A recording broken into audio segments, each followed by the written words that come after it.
Zee 24 तास एक पाऊल पुढे।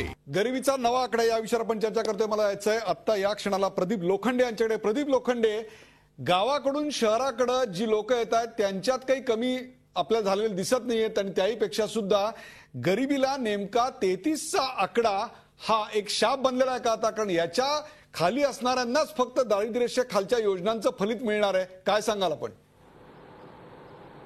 नाही, मला अजून थोडंसं दोन गोष्टी तुम्ही मगाशी ज्या विचारल्या नाहीत ते मला सांगायच्यात आपल्याला। मला आज सांगा, मला सर्वांना नम्रतेने विचारायचंय, आज महाराष्ट्रामध्ये आजच्या आकडेवारीप्रमाणे 2 कोटी बीपीएल फॅमिलीज आहेत आणि गुजरातमध्ये 1 कोटी आहेत।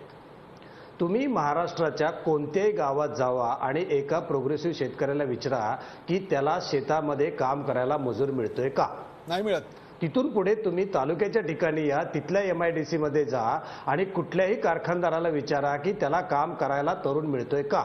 आणि तुम्ही स्वतःचा आपला शहरातला तर विषय घ्याच की तुम्हाला ॲप्रोप्रिएट ड्रायव्हर। तर मला हा विषय जो म्हणायचा ना, ह्याच्यात गडबड कशी झाली जी मला वाटते ती सांगतो तुम्हाला। ह्या आकड्याचाच सगळे खोड चाललेले आहेत। असं वाटतंय मला की शासन जेव्हा पैसे मिळवायचे तेव्हा आकडा मोठा सांगायचा सेंट्रल गव्हर्नमेंटला, आणि ज्या वेळेला आकडेवारी द्यायची आहे की आता आमच्या राज्यात कमी गरीब आहेत त्यावेळेला वेगळे आकडे, म्हणजे निवडणुकीला सामोरं जायचं तेव्हा सगळ्या आकड्यांच्या खेळाचा घोळ चाललेला आहे असं मला नेहमी वाटतं। निवडणुकीचा नाही संबंध त्याच्याशी। नाही, निवडणुकीचा नाही। मी आपल्या लक्षात आलं ना की बाबा मला सेंट्रलकडनं जास्त पैसे आणायचे, तर मग मी थोडासा आकडा फुगडून मला सगळे कुठले क्रायटेरिया काढून तो एक आकडा ठोकून टाकायचा सेंट्रल गव्हर्नमेंटला। आणि मग त्याच्यानंतर जेव्हा सेंट्रल गव्हर्नमेंटने किंवा कुठली एका एजन्सीने विचारलं की आता तुमच्या राज्यात किती गरीब आहेत, तर मग कमीत कमी आकडा कसा दाखवायचा? आणि ह्या सगळ्या घोडात आपण अतिशय योग्य मुद्दा तुम्ही मांडलाय। श्याम जाजूंना मी एक यातलं निरीक्षण तुम्हाला श्याम जाजूजी सांगतो।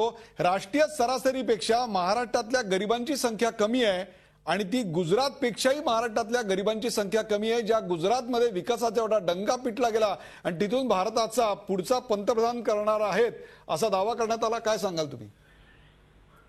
आत्महत्या करणाऱ्यांचं प्रमाण महाराष्ट्रात जास्त आहे बाकी सर्व प्रदेशांच्या तुलनेमध्ये। ग्रामीण भागातून शहराकडे जाणाऱ्यांची संख्या सर्वात जास्त आहे। अर्बनायझेशनचं प्रमाण महाराष्ट्रात जास्त आहे। शेतकरी शेतीपासून लुप्त होऊन बाकी दुसरीकडे वळतो आहे। याचं काय कारण आहे याचाही एकदा विचार केला पाहिजे। आणि आजची चर्चा गुजरात विरुद्ध महाराष्ट्र नसून आज हे जे सरकार, केंद्र सरकारने जो गरिबीचा खोटा आकडा देत आहेत आणि जनतेची दिशाभूल करण्याचा प्रयत्न करतायत त्याची आहे। म्हणून विषयाचं डायव्हर्शन करण्याचं कारण नाही। आज सरकारचं जे धोरण आहे त्याच्यामध्ये असं दिसतंय, खिशात नाही आणा म्हणे मला नाना। म्हणजे माझ्या एका खिशातले पैसे मी तुमच्या समोर दुसऱ्या खिशात ठेवतोय, तेच पैसे तिसऱ्या खिशात ठेवतोय। याच्यातून मी तुम्हाला असं दाखवतोय की माझ्याकडे पैसे आहेत, पण खरे माझे पैसे वाढत नाहीयेत। मी माझी फसवणूक करतोय आणि जनतेची फसवणूक करतोय। मूळ प्रश्न असा आहे, 1 रुपया वाढवून जर माणसाची गरिबी संपली तर मग लोकांना काय करायचं आहे? केवळ अशा प्रकारचं काम करून देशातली गरिबी संपणार नाही।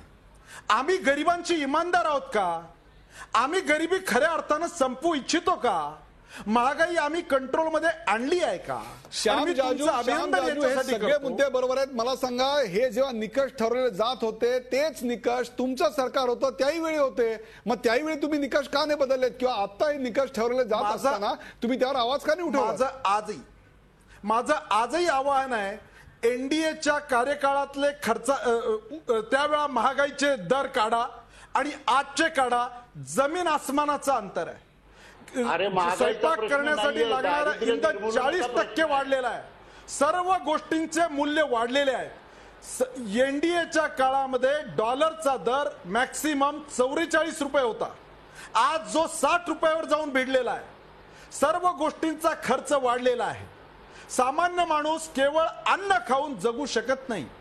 यांचा जो आकडा काढला आहे की शहरामध्ये 1000 रुपये आणि खेड्यामध्ये 900 रुपये, याच्यात त्याचं पोट भरत नाही। ही त्याच्याशी चेष्टा आहे।